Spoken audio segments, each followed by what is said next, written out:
We're not talking about actors. We mean a real monster. I brought her back. She'll live and I'll get her another body. They're gonna kiss me, but don't let anyone see me like that. Please, Doctor, help me! Biologically speaking, it's of primary importance that man should want to mate. Hey, that's... You don't get all your kicks from surfing, do you? We want to be free to ride our machines without being hassled by the man. And we want to get loaded. You think you're gonna make a slave of the world? I'll see you in hell first! The American International Podcast. Are you ready? Welcome to the American International Podcast. I'm Cheryl Lightfoot. And I'm Jeff Markin. And we love movies. We listen to a lot of podcasts, and I discovered that there really wasn't a podcast that talked exclusively about American International Pictures. And so Jeff approached me with the idea, and I was all for it.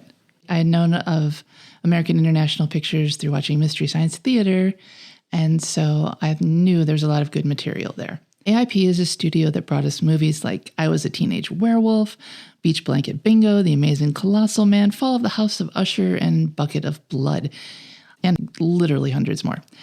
The studio was formed by Samuel Arkoff and James Nicholson in 1954.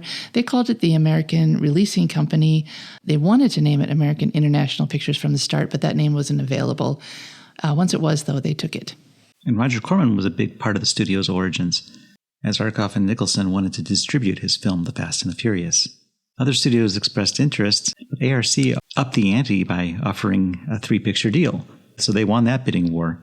Fast and the Furious did well at the box office, and a lucrative partnership continued for years to come. So other personnel involved were Arkoff's brother-in-law, Lou Rusoff, who became their leading scriptwriter. He wrote the Corman double bill of Apache Woman and The Day the World Ended. And also Herman Cohen, who produced I Was a Teenage Werewolf, I Was a Teenage Frankenstein, and Blood of Dracula. And of course, the recently departed Bert I. Gordon, who made such classics as The Amazing Colossal Man, Attack of the Puppet People, and Earth versus the Spider for AIP. In addition to AIP's self-produced movies, by the late 1950s, they started tapping foreign markets, making deals to distribute films in America that were originally made in Great Britain, Italy, Germany, and Japan, to name a few countries. One of their best and their best-known film series was the Edgar Allan Poe cycle. So starring Vincent Price and directed by Roger Corman, the studio made movies like The Raven, The Mask of the Red Death, and The Tomb of Ligeia, among many others. One of the unique things about American International Pictures was that an AIP movie would typically start with just a title. Arkoff and Nicholson would think of a title for a movie and run it past their exhibitors, and if it met with their approval, they would hire a writer to pen the script. And they were also the first studio to use focus groups, and they were the first to care about what American teenagers wanted to see. Whereas Walt Disney, for example, divided his audiences into children and adults, American International singled out teenagers as their intended audience.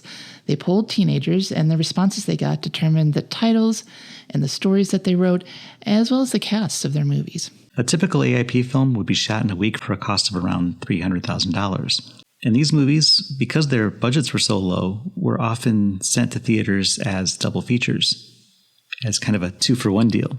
And so despite being low budget, many of these films were box office successes. Unlike the major studios, AIP never had a money-losing year. And between 1954 and 1960, according to the New York Times, they never even made a money-losing picture. Arkoff has said that the formula for his success was Arkoff.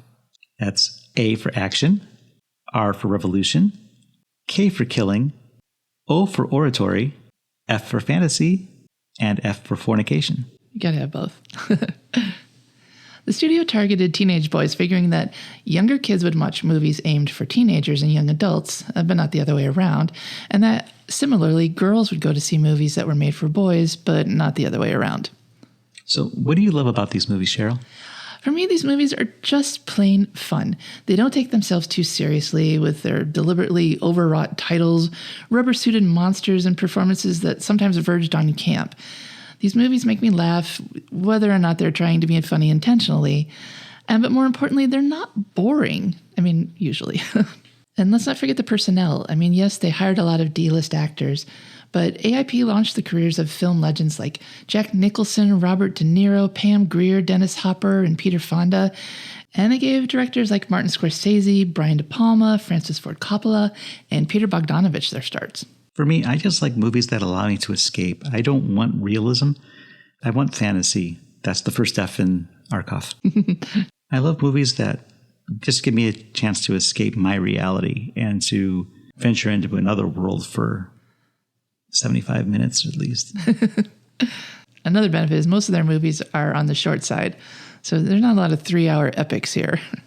AIP pioneered so many exploitation genres. After producing countless monster movies, they moved on to the beach movies, then biker films like Corman's Wild Angels, then hippie rebellion dramas and drug psychodramas like The Trip, and finally blaxploitation movies like Blackula and Foxy Brown. AIP movies were for the nerds, the weirdos, the wounded, and the less than sane.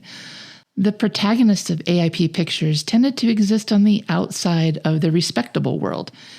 Whether they were the scarred and revenge-driven Abominable Dr. Phibes, the street-smart heroes of Slaughter's Big Ripoff, the castaway kids of Reform School Girl, or the sadly mutated Amazing Colossal Man, these are anti-heroes that we could root for. They are like us. Maybe they even are us. And we love to watch their stories. Every week, we will be diving into another title from the AIP library. Now, what constitutes an AIP movie? What constitutes an AIP movie is kind of up for debate because they produce their own movies. They worked with foreign producers to distribute their films in America, and they had relationships with other releasing companies that produce a list of movies that could be considered AIP, but technically maybe they're not. Any of these movies can be fair game for us to cover on this podcast, but our concentration will always be AIP proper. So we hope that you listen and hope that you enjoy our commentary. We'd love to hear from you. You can always message us through the links in our show notes. If there's a movie that you would like us to talk about, well, let us know. Maybe it'll be on the list.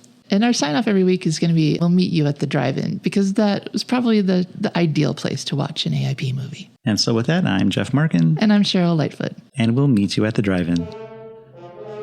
Follow the American International Podcast on Instagram, Twitter, and Letterboxd at AIP_pod and on Facebook at facebook.com/American International Podcast. The American International Podcast is produced and edited by Jeff Markin. A man whose mind is distorted by hatred. And Cheryl Lightfoot. A girl hungry for too many things.